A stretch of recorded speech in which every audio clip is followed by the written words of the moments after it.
Hollywood is no stranger to scandal, but the story I'm about to share is truly disturbing, even by LA standards. In October 2025, a once promising Hollywood producer, David Brian Pearce, was sentenced to a jaw-dropping 146 years in prison. This wasn't about some financial fraud or celebrity feud. This was about the tragic deaths of two young women, Christy Giles and Hilda Cabrales Arzola, whose lives were cut short in a night full of horror. Let's rewind to 2021. Christy was a 24-year-old model. Hilda, just 26, was an architect with a bright future. That night they met Pearce at a warehouse party in East LA.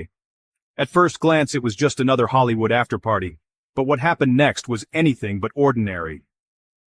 The two women followed Pearce back to his Beverly Hills apartment, one that would become the setting for an unimaginable crime. According to prosecutors, Pearce supplied the women with GHB, sometimes called the date rape drug, and fentanyl, a deadly opioid.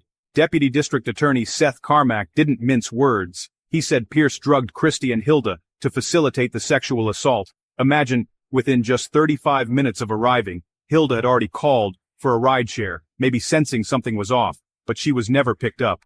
Hours later, Pearce and his roommate, an actor named Brant Osborne, dropped Christy and Hilda at separate hospitals. By then, it was too late.